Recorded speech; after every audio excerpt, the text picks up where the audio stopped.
we have invited as a representative of the petition TPET 65 and TPET 76, Mr. Sylvanus Olympio to be with us. Mr. Olympio, having come from Aviland, is now with us. I want to express on behalf of the Council our welcome to Mr. Olympio and our delight that he can speak personally to us about the Togoland situation. May I introduce Mr. Olympio and ask him to proceed with his oral presentation. Mr. Olympio. Monsieur le Président et membres du Conseil des tutelles,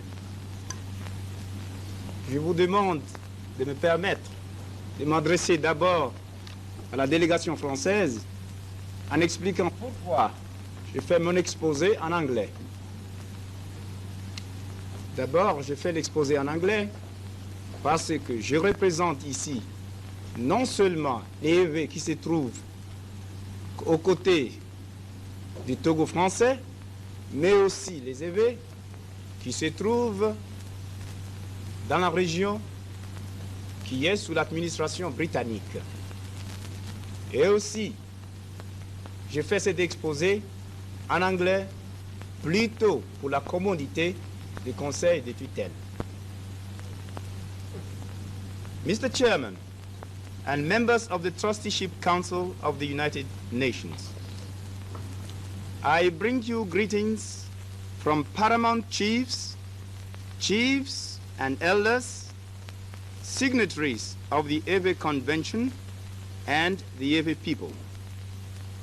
They regret that the time limit given to their representatives to appear before you does not allow any of the chiefs of the EVE people to be present. We are, however, deeply grateful to the Trusteeship Council for this unique opportunity so generously afforded us to present our case before this international body, one of the great organs of the United Nations.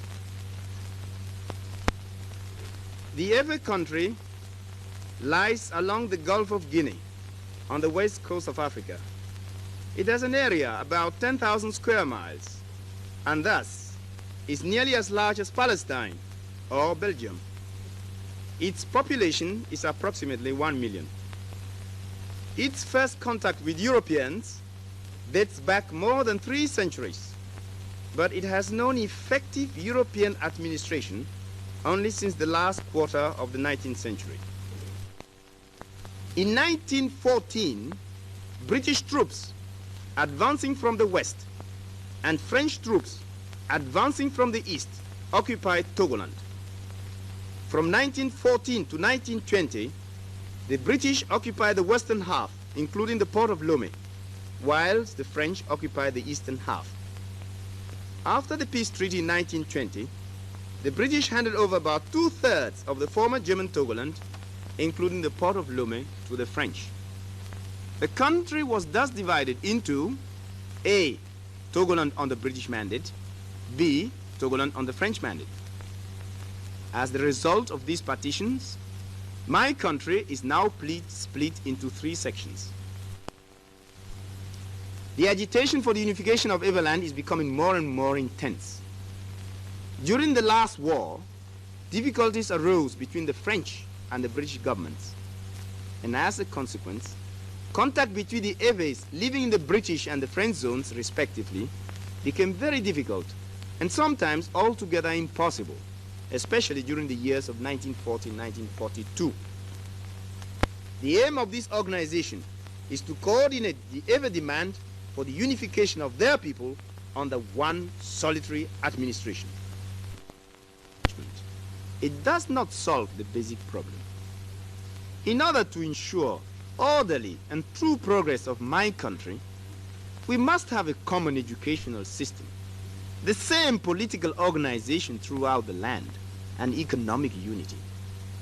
And this, in our opinion, can only be brought about by the complete unification of the country under one administration. the Ewe people earnestly petitioned the Trusteeship Council to investigate this problem on the spot, knowing that our claims are just. I have been asked to entreat you. Thank you very much, Mr. Olympio. We appreciate your clear and lucid statement.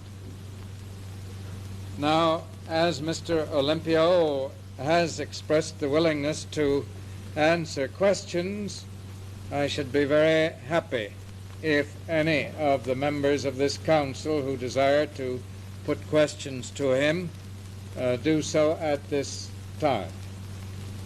Representative for Iraq. Mr. President, just to start the ball rolling, I have 4 questions to ask. Do you think I ought to ask them one after the other or one by one? I think one after the other, and I suggest that you ask such questions as you have in mind, and then each representative separately will ask such questions successively and receive answers.